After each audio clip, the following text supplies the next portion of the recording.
Oh yeah, it's running empty.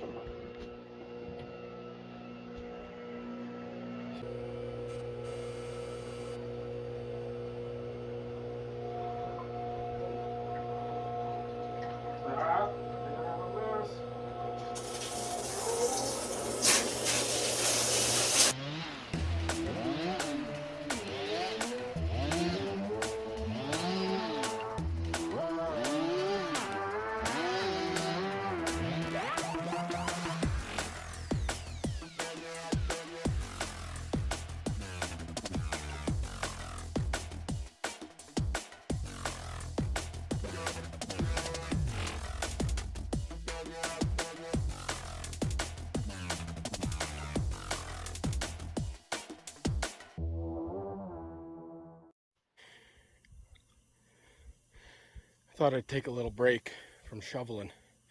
Here's these ice banks that we're talking about. It's time consuming to get them out of the road. But I thought I'd show you guys where we are. This is where the water comes from to water our cattle. And I think we're somewhere 25 kilometers from where our cattle are at right now, I'm kind of guessing. And right here is there's a big dam. This is called the Bull's Head Dam. We live just off the Bull's Head Creek. Well, not just off, it's a couple miles from the house. But inside this building is the pump house. And this actually has a big line going out, and it provides water to many farms and ranches in the area. Most use this water to water livestock in our dry country. So we got a problem in there. There's a 4-stage pump. One of the pumps is down, and we could not get in the door. We couldn't even get into here. I walked in here probably, I don't know, 2 weeks ago, a week and a half ago, when I was out here. It's out in the hills where we line hunt, and you can see the bush up there, way up there. We've line hunted all that country back there. So that's where the water source comes out of that bush. You should see the snowpack in there walking around, but when it runs off, it fills this reservoir down here. And it's been a dry few years, but we can get in the door. We'll show you what's going on in there. My back, I can just start to feel it, and we basically got 8 more cubes here that we cut.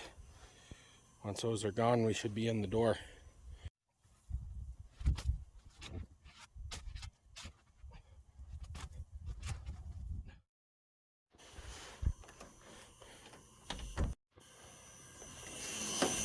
I'm actually not so sure if I can show you guys around in here, if the Bull's Head Water Co-op Committee would approve of that. So, but we're in here, and it's set up that electricians can come in tomorrow and do the repairs required.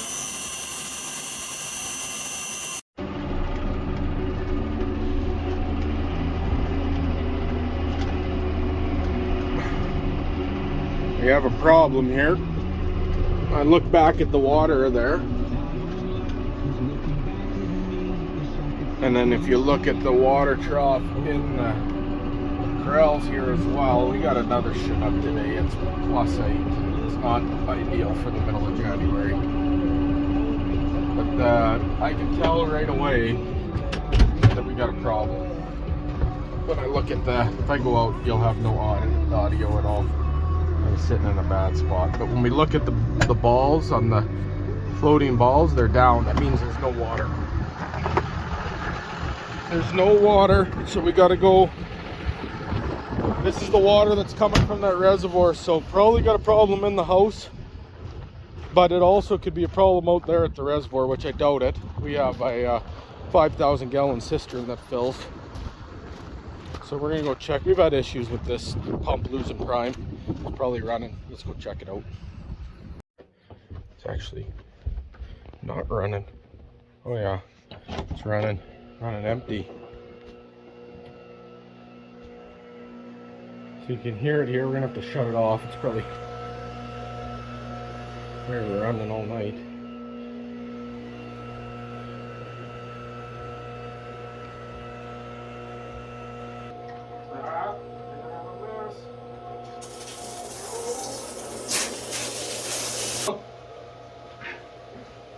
I needed a shower.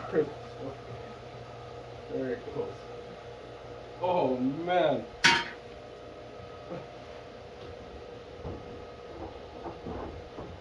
Now here's the problem. Here's the problem. Because we're drawing all the way from that spring that comes from the water co-op, here's the problem. We have a cistern that I primed it on now.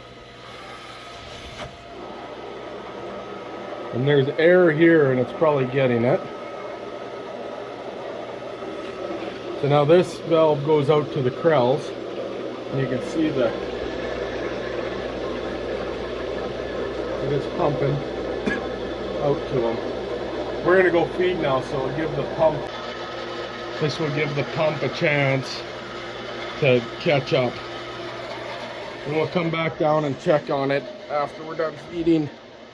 But it's already primed, as you guys saw that. I am wet. It is pumping water. So I always find that it loses prime when it gets warm, and this is what I think is actually happening. The reason why it loses prime is because when it gets warm, there's puddles. The cows get lazy and they don't walk into the crowds to drink. They drink from the puddles. So when the pump's not being used, actually, it's harder on it when it's not pumping. There's more chance when it's sitting there, if it's got a little crack in the line, for it to draw air. But if it's constantly pumping, then it's good. So it's really hard in the middle of winter to figure these problems out. Everything's slower, just like when we had to clear all the snow from the pump house 20 miles to the south. Okay, here we go. Feed cows.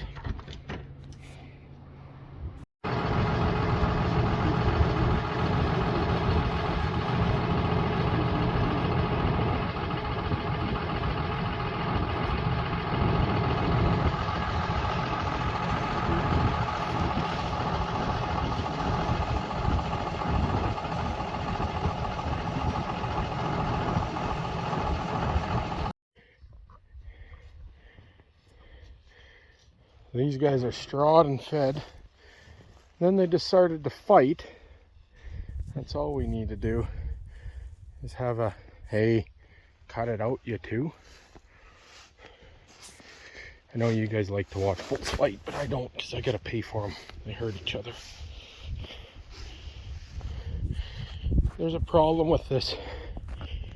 So we've been talking about, I said something wrong. I said that the water flows to the spring from the Bull's Head Co-op. It actually flows to a cistern.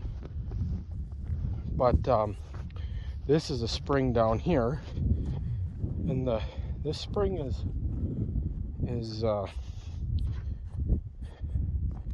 something that every rancher kind of dreams about to have.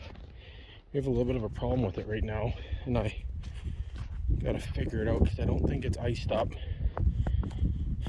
but it's not running down the drain pipe. But at least it's not icing where the bulls, it's running over the backside there. It's not running down that drain pipe, and that drain pipe is plugged, whether it's iced up. I separated it down there at the joint to see if it was plugged further down, and it wasn't. I was just saying this to a friend, fellow rancher, that this is probably one of the most enjoyable parts of the day, this part of the chores, coming down in this valley and giving these guys chop and strawing them down. And it's just something about it. It's peaceful down here. Probably every time I come down here I see coyotes, and you can see right here where one walked across the creek right here. Saw a fox the other day. See deer every day. This valley here, to my knowledge, the Wolchester School used to be up there. I think they used to walk down that draw. I bumped into a lady on the road up there one day, and she said that the kids used to come down into this valley and go on field trips. So with that, we kind of, those kids that experienced that, it's a thing of the past, and we're trying to reunite that with this Creators Ridge Outdoor Adventures. And we want to be able to bring kids down here. There's a lot of dreams. I don't want to share them all, but it's already going, and it's amazing how God works, because I haven't even had to do it. There's probably one of the top geocache hiders in Medicine Hat. He's fell in love with this valley, and I think he's got 5 geocaches hid down here. And he's been very easy to work with. Here's one of his signs. I see it's not weathering so well, but when you come down here, instead of walking through the bullpen to find the geocache, he made an arrow to try to keep him around on this trail. And in the summertime, there's a trail that walks really nice. You don't have to climb any barbed wire or anything, and the geocache is out that way. I think that's the furthest one that way, just so you know. You don't need to go around the corner. It's in that area. And then the other 4 are up that way. So, you know, really anybody can do it. That's part of the deal. There's a parking area up on top where we come across the cattle guard. So feel free to come in and enjoy the area. You might want to give yourself, because there's 5 geocaches, you might want to give yourself a morning or an afternoon. But it's a great thing for young kids to go for a walk. And it's a treasure hunt, worldwide treasure hunt. And there's 5 treasures down here. They're pretty unique as well. Some cool things happening. God is good. Stay tuned for more life on the Great Hope Ranch. God bless you all.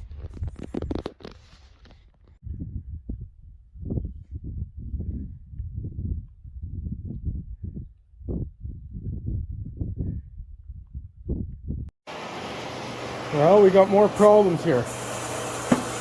Grandpa's in Mexico, and he says there's water on the floor. Okay. Oh boy. Got a hole. I need to turn on a light here.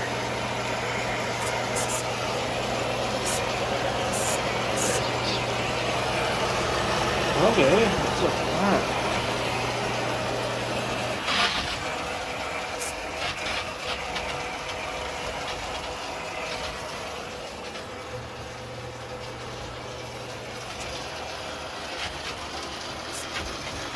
Oh boy. See how much is in the room over here. This is my old bedroom over here. This is my brother's bedroom first, and this is the bedroom that I grew up in. Oh, awful. Okay, we got some water damage. It blew a hole right through the drywall.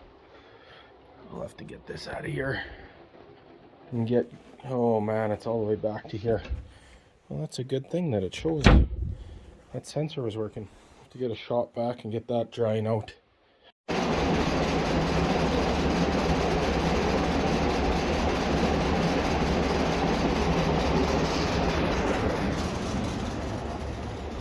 I'm kind of thinking that can do the trick.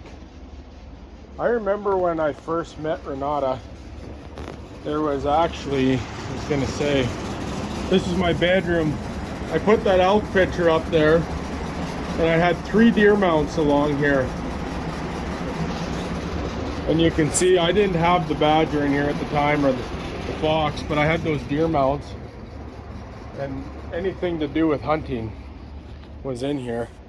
But I don't know who moved this mount over here, but I had that mount in there as well.